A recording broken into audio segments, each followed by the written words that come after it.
Welcome all. In this video, we will see Kirchhoff's voltage law, that is KVL.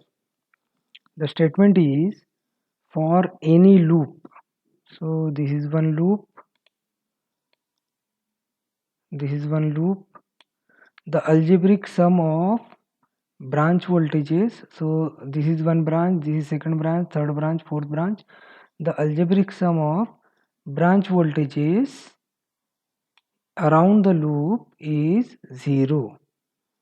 So in any loop, the sum of all voltages is 0. Okay. Now one notation I will follow whenever I am applying KVL.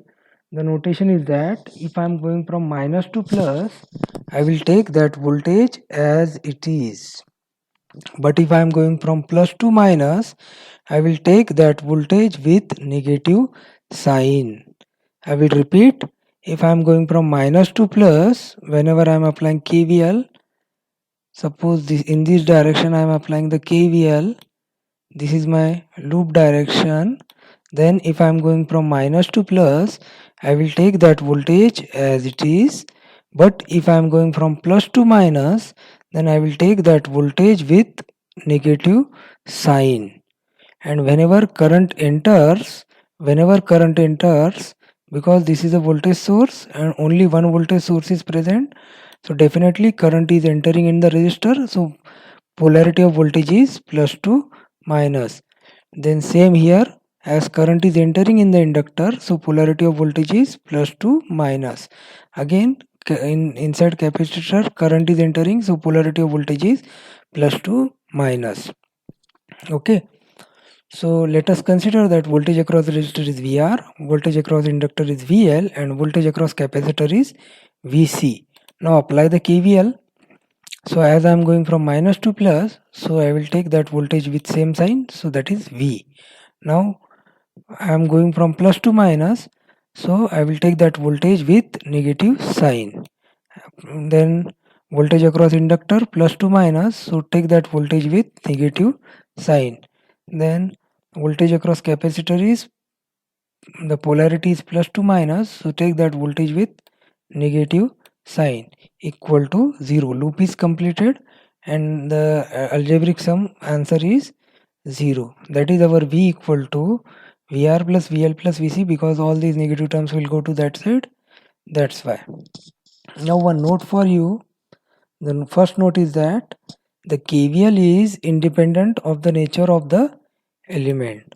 Meaning is that now you know the property of resistor, that resistor is linear, resistor is bilateral, resistor is time invariant. Okay. But our KVL is independent of the nature of element. Meaning is that even if instead of resistor some nonlinear element is connected, or unilateral, bilateral, passive, active, or you can say time variant, time invariant, whatever is the nature of the element, still we can apply the KVL. So KVL is independent of the nature of the element. So it is not dependent on the nature. What is the nature of the element? KVL doesn't worry about what is the nature of the element. We can simply apply the Kirchhoff's voltage law. Okay. Then second note is that our mesh analysis is equal to KVL plus Ohm's law. Our mesh analysis is based on Kirchhoff's voltage law and Ohm's law. For any circuit, first of all you should apply Kirchhoff's voltage law, then you should apply Ohm's law. Just like our nodal analysis is based on KCL plus Ohm's law, and our mesh analysis is based on KVL plus Ohm's law.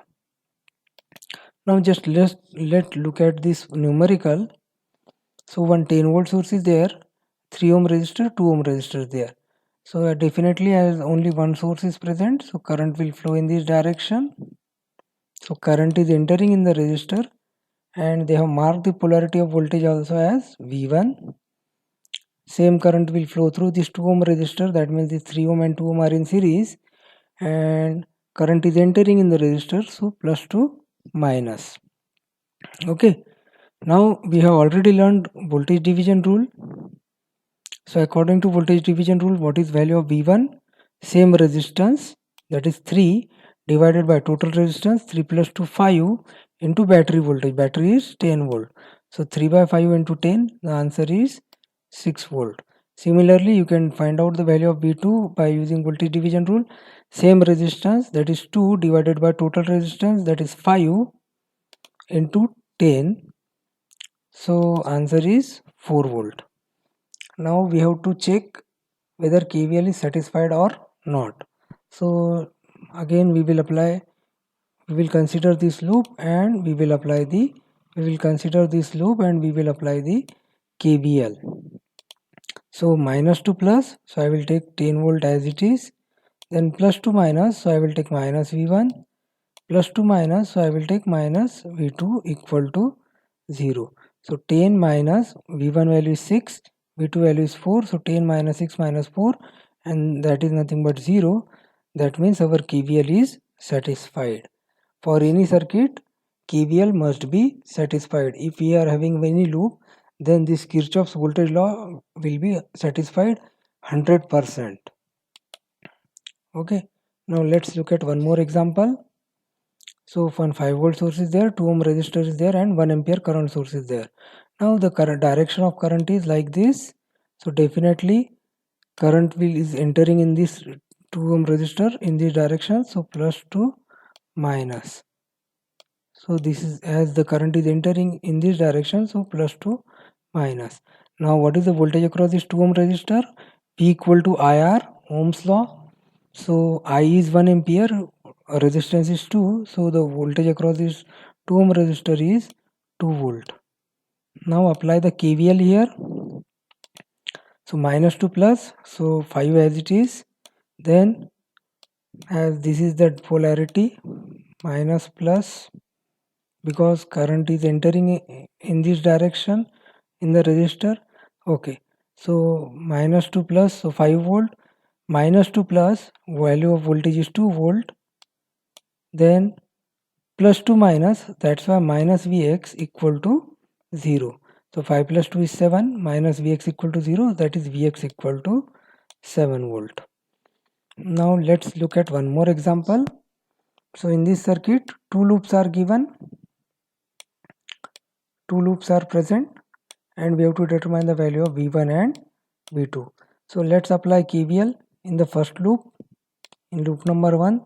So minus to plus, so V1, then plus to minus, so 1 minus 1 volt, then plus to minus, so minus 5 volt equal to 0. Loop is completed, so voltage sum is 0.